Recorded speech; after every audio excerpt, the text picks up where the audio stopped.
Bismillahirrahmanirrahim.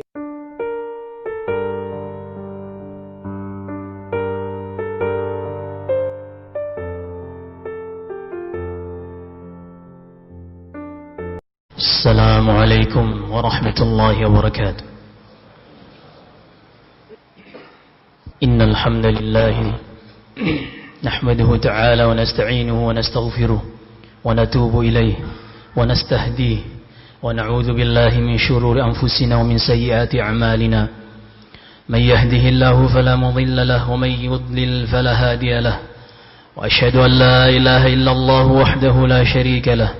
وأشهد أن محمدا عبده ورسوله يا أيها الذين آمنوا اتقوا الله حق تقاته ولا تموتن إلا وأنتم مسلمون يا أيها الناس اتقوا ربكم الذي خلقكم من نفس واحدة وخلق منها زوجها وبث منهما رجالا كثيرا ونساء واتقوا الله الذي تساءلون به والأرحام إن الله كان عليكم رقيبا يا أيها الذين آمنوا اتقوا الله وقولوا قولا سديدا يصلح لكم أعمالكم ويغفر لكم ذنوبكم ومن يطع الله ورسوله فقد فاز فوزا عظيما أما بعد فإن أصدق الحديث كتاب الله جل وعلا وخير الهدي هدي محمد صلى الله عليه وعلى آله وصحبه وسلم شر الأمور محدثاتها فإن كل محدثة بدعة وكل بدعة ضلالة وكل ضلالة في النار. معاشر المسلمين رحمكم الله. Kaum muslimin yang dirahmati Allah Subhanahu wa taala. Allah Subhanahu wa taala menciptakan manusia dengan hikmah yang sangat agung. Allah Subhanahu wa taala menjadikan di dalam diri mereka fitrah yang dengannya mereka senantiasa cenderung untuk beribadah kepada sesuatu. Allah Subhanahu wa taala berfirman di dalam hadits qudsi yang diriwayatkan Imam Muslim. Allah Subhanahu wa taala berfirman, "Khalaqtu ibadi hunafa." Aku menciptakan hamba-hambaku dalam keadaan hunafa, yaitu bersih dari kesyirikan. Fajtalathum syayatin, akan tetapi syaitan yang mempengaruhi dan memberikan godaan kepada mereka. Di dalam hadis yang lain yang diriwayatkan Imam Bukhari dan Imam Muslim, Nabi sallallahu alaihi wasallam bersabda, "Kullu mauludin yuladu 'alal fitrah, fa abawahu yuhawwidanihi aw yunassiranihi aw yumajjisanihi." Setiap yang lahir di muka bumi ini, setiap anak manusia yang dilahirkan, maka dia dilahirkan dalam keadaan fitrah, yaitu cenderung beribadah kepada Allah Subhanahu wa taala. Akan tetapi kedua orang tuanya lah yang akan menjadikannya sebagai seorang yang menganut agama Yahudi, seorang yang menganut agama Nasrani, ataupun orang yang menganut agama Majusi. Ma'asyiral muslimin rahimakumullah. Inilah fitrah yang Allah Subhanahu wa taala sebutkan di dalam surat Ar-Rum. Fa'aqim wajhaka lid-din hanifa fitratallahi allati fatara an-nas 'alayha la tabdila li khalqillah dzalika ad-dinul qayyim walakinna aktsaran nas la ya'lamun. Dan hadapkanlah wajahmu kepada agama Allah Subhanahu wa taala yang lurus, agama yang Allah Subhanahu wa taala pilih untuk para rasul, yaitu agama Islam. Maka setiap anak yang lahir di muka bumi ini cenderung untuk beribadah kepada Allah Subhanahu wa taala. Akan tetapi syaitan dan orang tuanya lah yang akan mengubah jalan hidupnya. Ma'asyiral muslimin rahimakumullah. Sejak diciptakannya Nabi Adam hingga datangnya kaum Nabi Nuh, sebelum diutusnya Nabi Nuh belum terjadi kesyirikan. Akan tetapi tatkala kaum Nuh mulai menyekutukan Allah Subhanahu wa taala, Allah pun mengutus Nabi Nuh kepada mereka.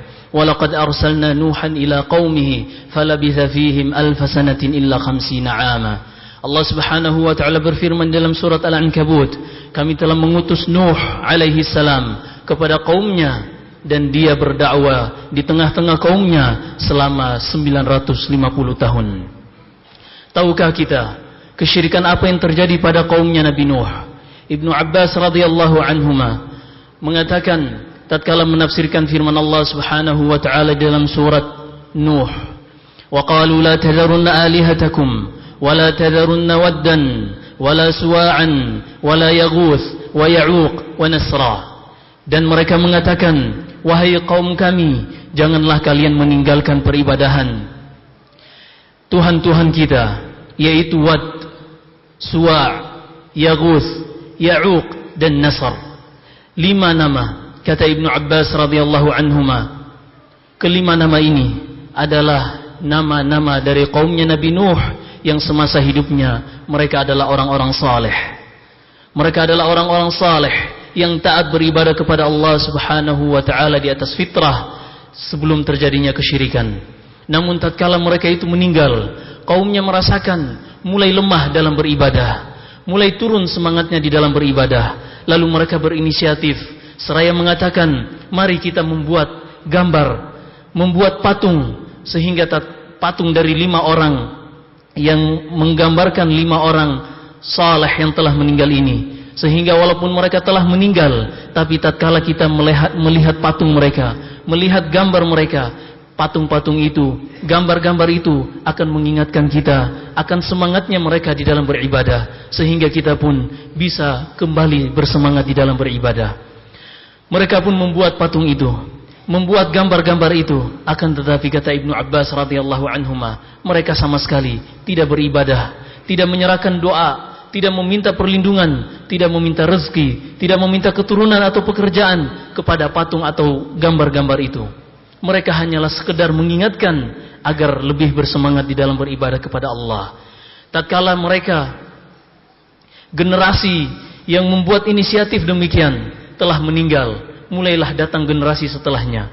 Mereka juga belum beribadah kepadanya. Lalu meninggal generasi setelahnya, lahirlah generasi yang mereka sama sekali tidak mengetahui ilmu, tidak mengerti tentang tauhid, tentang beribadah, mengikhlaskan ibadah kepada Allah Subhanahu wa taala. Lalu syaitan datang kepada mereka, membisikkan bahwasanya generasi-generasi sebelum kalian dahulu mereka beribadah kepada patung dan gambar-gambar orang saleh itu. Fa'abaduhum, maka mereka, generasi yang datang setelah hilangnya ilmu, dihapusnya ilmu dan tersebarnya kejahilan, mereka pun beribadah kepada patung dan gambar-gambar itu. Sehingga diutuslah Nabi Nuh alaihi salam berdakwah kepada kaumnya di siang dan di malam hari, secara terang-terangan dan sembunyi-sembunyi. Mereka mengatakan, waqalu la tadharunna alihatakum. Mereka mengatakan, jangan sekali-kali kalian meninggalkan Tuhan-Tuhan kalian, yaitu jangan kalian meninggalkan peribadahan kepada Wad, Suwa', Yaghuth, Ya'uq dan Nasr, yaitu 5 orang saleh yang sebagaimana kita sebutkan kisahnya. Maka manusia sebelum diutusnya Rasul, sungguh mereka berada di dalam kejahilan dan kegelapan. Sehingga kata Ibnul Qayyim rahimahullah di dalam kitabnya Madarijus Salikin, sesungguhnya hal yang paling dibutuhkan oleh manusia adalah diutusnya Rasul. Perkara yang paling dibutuhkan oleh manusia lebih dari makanan dan minuman adalah diutusnya Rasul. Sebagaimana Allah Subhanahu wa taala berfirman mengisahkan tentang nikmat yang Ia berikan kepada umat ini tatkala Ia mengutus Muhammad sallallahu alaihi wasallam kepada kita semua. Allah berfirman di dalam surat Al-Imran, "Laqad manna Allahu 'alal mu'minin idz ba'atha fihim rasulan min anfusihim yatlu 'alaihim ayatihi wa yuzakkihim wa yu'allimuhumul kitaba wal hikmata wa in kanu min qablu lafi dhalalin mubin." Sungguh Allah Subhanahu wa taala telah memberikan nikmat yang sangat amat besar kepada kaum mukminin idz ba'atsa fihim rasulan. Allah Subhanahu wa taala menyebutkan nikmat yang sangat besar itu, yaitu tatkala Allah mengutus kepada mereka seorang rasul min anfusihim, dari golongan mereka sendiri, dari manusia yang mereka lihat, yang mereka ketahui sifatnya, yang mereka ketahui karakter sebelum diutusnya, bahkan ya'rifunahu kama ya'rifuna abna'ahum. Bahkan Allah Subhanahu wa taala menyebutkan ahlul kitab, mereka mengenali Muhammad sallallahu alaihi wasallam sebagaimana mereka mengenali anak-anak mereka. Laqad manna Allahu 'alal mu'minin idz ba'atha fihim rasulan min anfusihim yatlu 'alaihim ayatihi. Rasul yang diutus kepada mereka dari golongan mereka sendiri, yang membacakan kepada mereka ayat-ayat Allah Subhanahu wa taala, yang membersihkan mereka, yang yang membersihkan, mensucikan jiwa-jiwa mereka. Kemudian kata Allah Subhanahu wa taala, "Wa in kanu min qabl la fi dhalalin mubin." Padahal mereka dahulunya sebelum diutusnya Rasul berada di dalam kesesatan yang nyata. Ma'asyiral muslimin rahimakumullah. Inilah dakwah para rasul. Dakwanya Nabi Nuh, dakwanya Muhammad sallallahu alaihi wasallam, yaitu berdakwah kepada tauhid. Allah Subhanahu wa taala berfirman di dalam surat An-Nahl, "Wa laqad ba'atsna fi kulli ummatin rasula an i'budullaha wajtanibut taghut." Dan sungguh kami telah mengutus kepada setiap umat seorang rasul. Rasul ini menyeru kepada kaumnya agar hanya beribadah kepada Allah Subhanahu wa taala dan meninggalkan segala peribadahan selain Allah Subhanahu wa taala dari kalangan taghut. Allah Subhanahu wa taala mengutus rasul pertama, yaitu Nuh alaihi salam.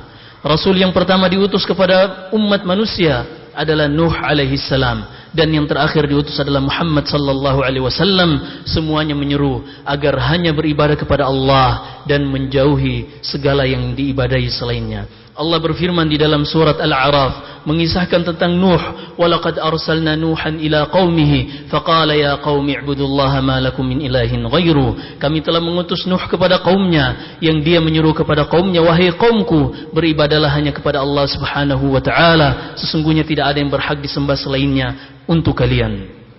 Kemudian Allah Subhanahu wa taala mengisahkan tentang kaum 'Ad yang diutus kepada mereka Nabiullah Hud. Allah Subhanahu wa taala berfirman, "Wa ila 'adin akhahum Huda, qala ya qaumi ibudullaha ma lakum min ilahin ghairu." Kepada kaum 'Ad yang kami utus Nabi Hud untuk berdakwah kepada mereka, ia menyuruh kepada kaumnya, "Wahai kaumku, hendaklah kalian beribadah hanya kepada Allah Subhanahu wa taala dan tinggalkanlah segala peribadahan selainnya." Kemudian Allah Subhanahu wa taala mengisahkan tentang kaum Tsamud yang diutus kepada mereka Nabiullah Salih alaihi salam, "Wa ila Tsamud akhahum Salihah, qala ya qaumi ibudullaha ma lakum min ilahin ghairu." Dan kepada kaum Tsamud diutus kepada mereka Nabiullah Salih alaihi salam, ia menyeru, "Wahai kaumku, hendaklah kalian beribadah kepada Allah Subhanahu wa taala dan tinggalkan segala peribadahan selainnya."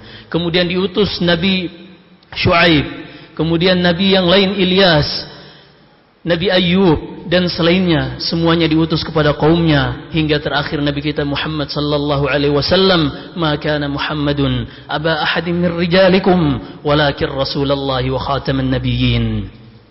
Dan tidaklah Muhammad salah seorang ayah dari laki-laki di antara kalian, akan tetapi dia adalah seorang nabi dan penutup para rasul. Walakin Rasulullah, akan tetapi dia seorang rasul dan penutup para nabi.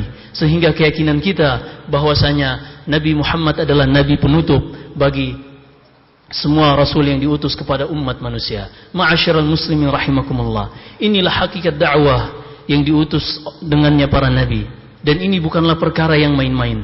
Dikarenakan dakwah tauhid ini, para nabi berperang dengan kaumnya. Nabi Nuh alaihi salam bahkan harus berpisah dengan istri dan anaknya dikarenakan mereka berdua tidak mau mengikuti dakwah Nabi Nuh. Kemudian Nabi Lut alaihi salam harus berpisah dengan istrinya dikarenakan istrinya tidak mau mengikuti Nabi Nuh alaihi salam. Nabi Lut alaihi salam. Demikian pula Fir'aun harus berpisah dengan istrinya Asiyah yang beriman kepada Allah Subhanahu wa taala dikarenakan Fir'aun tidak mau beriman kepada Nabi Musa dan mengikuti apa yang diwahyukan kepada Nabi Musa alaihi salam. Ma'asyiral muslimin rahimakumullah. Inilah dakwah para rasul yang hendaknya kita pelajari, dan dengan inilah semua kita diciptakan. Dengan tujuan inilah kita semua diciptakan, yaitu hanya beribadah kepada Allah Subhanahu wa taala dan menjauhi segala yang diibadahi selain Allah. Allah Subhanahu wa taala berfirman, "Wa ma khalaqtul jinna wal insa illa liya'budun." Dan tidaklah aku ciptakan jin dan manusia melainkan hanya untuk beribadah kepadaku, kata Allah Subhanahu wa taala. Ma'asyiral muslimin rahimakumullah. Pertanyaannya, sudahkah kita mempelajari dakwah yang dengannya diutus para rasul ini? Sudahkah kita memahami apa itu tauhid? Apa definisi tauhid? Seperti apa konsekuensi tauhid? Lihatlah Ibrahim alaihi salam. Ia harus rela kehilangan ayahnya yang paling ia cintai. Tatkala ayahnya menolak untuk menerima dakwah yang dibawa oleh Ibrahim, yaitu hanya beribadah kepada Allah Subhanahu wa taala. Allah Subhanahu wa taala berfirman, "Watlu 'alaihim naba'a Ibrahim," dan bacakan kepada mereka wahai Muhammad kisah tentang Ibrahim alaihi salam.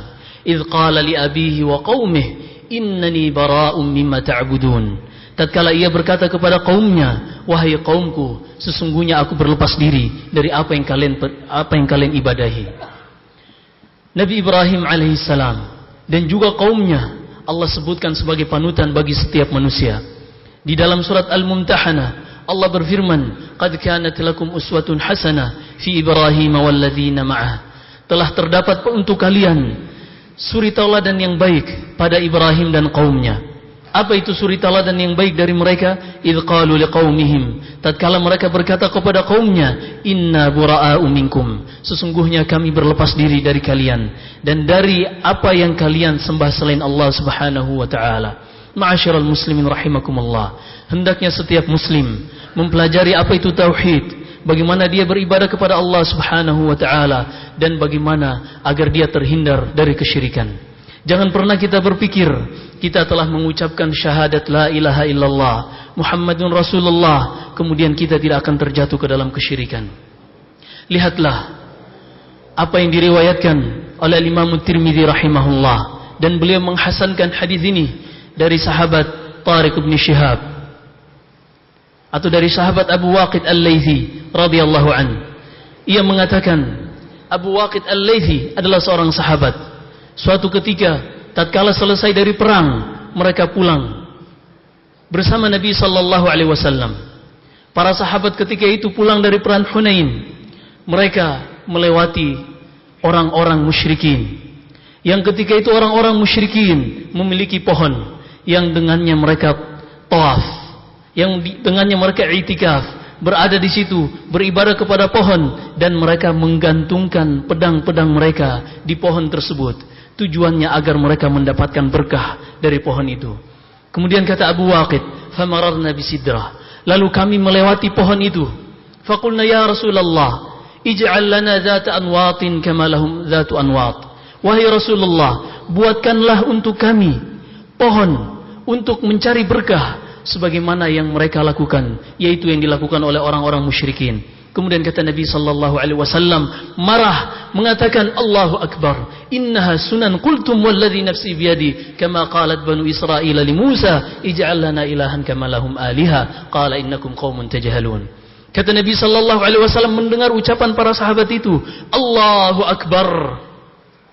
Beliau membesarkan nama Allah Subhanahu wa taala. Yang kalian ucapkan sungguh sebagaimana yang dikatakan oleh Bani Israel kepada Musa alaihi salam, "Wahai Musa, buatkanlah untuk kami Tuhan, peribadahan, sembahan sehingga kami menyembahnya sebagaimana orang-orang musyrikin memiliki sembahan."